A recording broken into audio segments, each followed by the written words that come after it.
At the end of the last video lecture, we examined transform plate boundaries and how they, and other fault lines, produce earthquakes. Next, we need to figure out how the energy released during an earthquake travels through the Earth in all directions. This happens through seismic waves, and is how you feel an earthquake, even if you are miles away from its epicenter. We will be investigating many types of waves this semester. All waves have one thing in common. They transport energy from one location to another. The two types of seismic waves of extreme importance to geologists are the ones that you should know about: P, or primary, and S, or secondary waves. The P waves are the fastest seismic waves and transport energy by physically compressing rocks at the fault line during an earthquake. This compression gets transmitted from one rock to the next in exactly the same manner as a sound wave moves through the air by compressing air molecules. S waves, by comparison, only move about half as fast and are a transverse wave. They transport energy by physically moving or jerking rocks at the fault line. A split second later, the rocks next to the fault line will be jerked upwards as well, as the movement is transmitted from one area of rock to the next. Scientists detect and measure seismic waves with a seismograph, which produces a recording like the one above. The P waves were the first to arrive at this station because they travel the fastest, followed by the slower S waves. The surface, or body waves at the end, are the ones you actually feel during an earthquake, but are not as important to scientists. The P and S waves are able to tell geologists a great deal about the composition and density of Earth's interior. They can also be used to tell how far away the earthquake occurred from that station. Because the P waves travel faster than the S waves, the bigger the gap, or amount of time that passes, between the P and the S waves, the further away the earthquake occurred. Geologists find the epicenter of a quake by triangulation with a minimum of 3 seismographs. Our next geological topic is hotspot or shield volcanoes, the other major type of volcano on Earth. After learning about their formation and eruption style, we'll be able to compare and contrast them with back arc or stratovolcanoes. Hotspot volcanoes typically erupt the rock called basalt. Its fluid nature makes for a very different style of eruption than the explosive back arc volcanoes. Hotspot volcanic eruptions are relatively slow and gradual. The molten rock spills rather than explodes out of the mountain. And the eruptions can last for extended periods of time, even months in some cases. The most famous hotspot volcano on Earth is the Big Island of Hawaii. Its eruptions produce beautiful pools and rivers of glowing molten rock, quite often accompanied by firework displays. When the molten rock runs down the side of the mountain and hits the ocean, it cools off rapidly, creating huge bursts of steam, such as shown in the top right. The volcanic mountain and island grow larger and larger each time material is erupted from the volcano. To witness creation in all its power, we return to the very center of the ring of fire.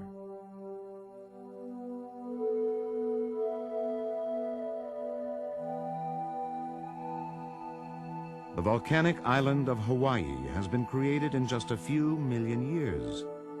Measured from its base on the Pacific floor, Mauna Loa is the tallest mountain on Earth, and together with its sister volcano, Kilauea, it is among the most active.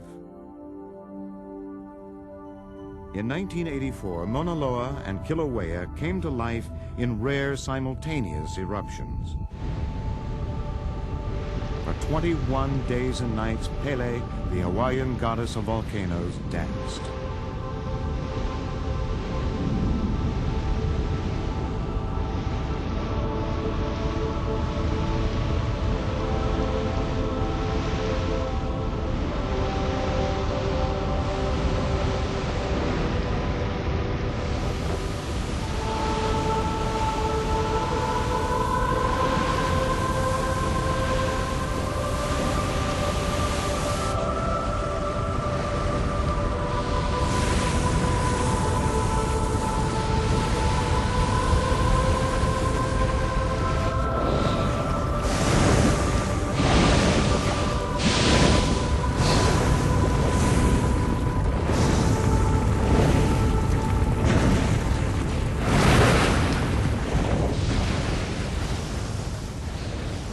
Unlike the explosive stratovolcanoes on the Pacific Rim, the more fluid lavas of most Hawaiian volcanoes form fiery lakes and rivers, which flow down the broad slopes of the great Hawaiian Shield volcanoes toward the sea.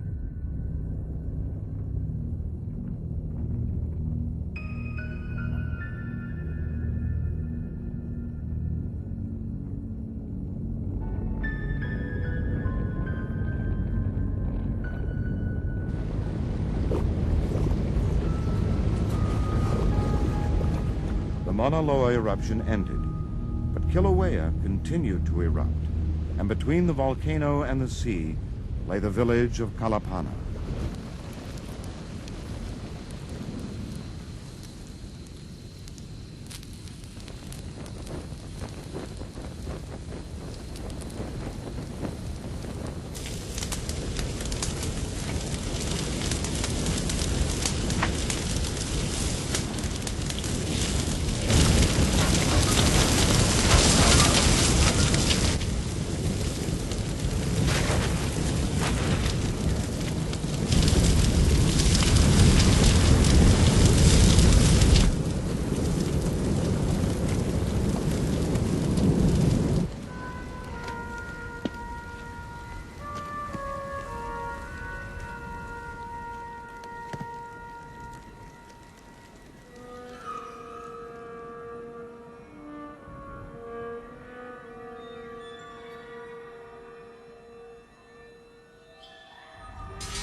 Beneath the cooled surface, the lava continued to flow, forming its own underground arteries as it rushed toward the sea.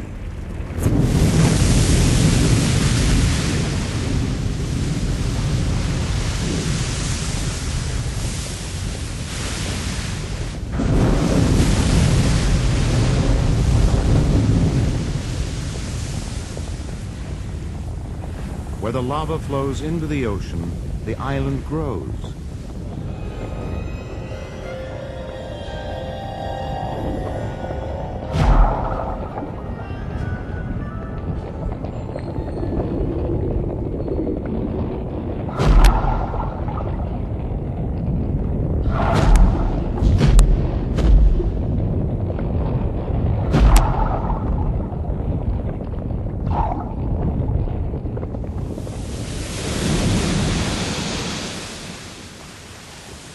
This is the newest land on Earth.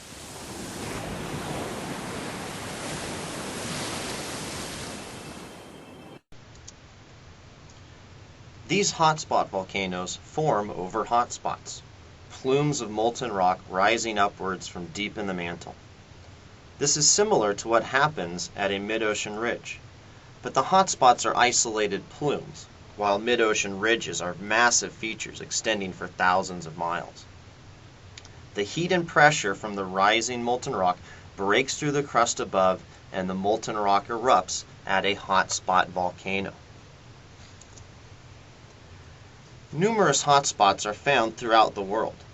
The most famous include Hawaii, which breaks through the Pacific, an oceanic plate, and Yellowstone, which is located under the North American continental plate.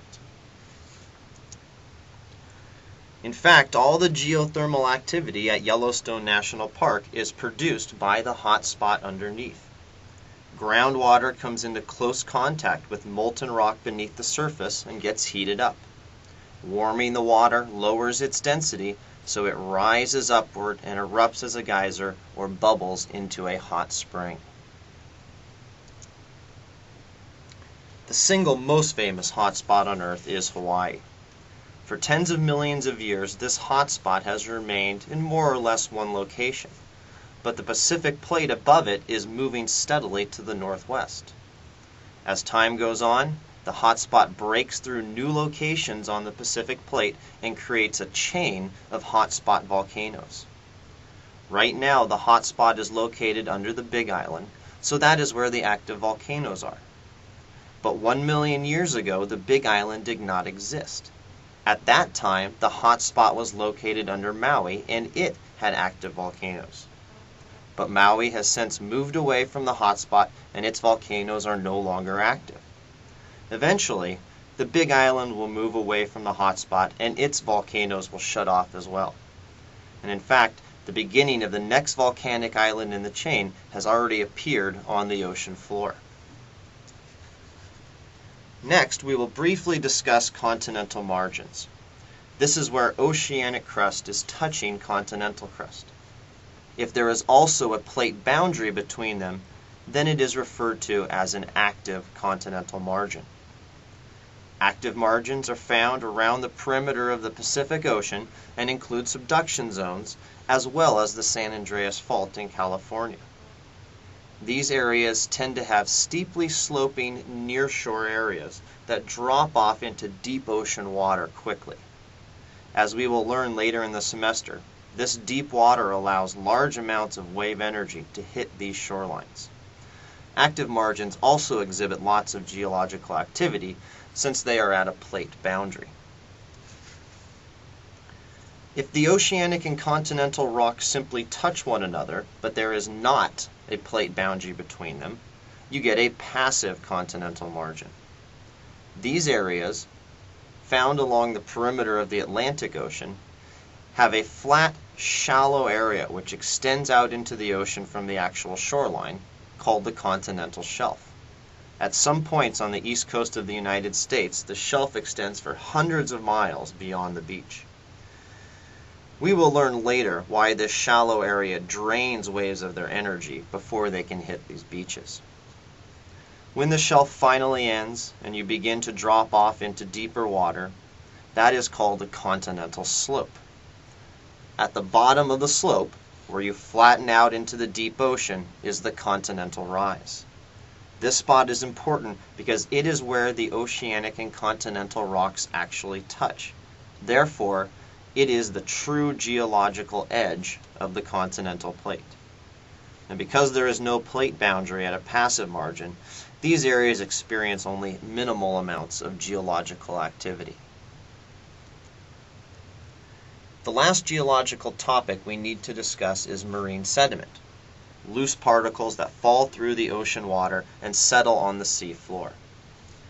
The most common type of sediment is called terrigenous or lithigenous and comes from rocks and minerals on land. The erosive forces of rain, wind, snow, and ice break the continental rocks into small chunks and individual mineral grains, and the small pieces get carried into the ocean by rivers. The brownish-beige color of the river above comes from the huge amount of small rock particles it is carrying. But rivers only dump sediment into the edges of the ocean at a shoreline. But this terrigenous sediment is found out in the deep open ocean as well. The sediment gets transported downhill from the shoreline into deeper water by underwater mudslides called turbidity currents. And we'll actually make some of these in our lab.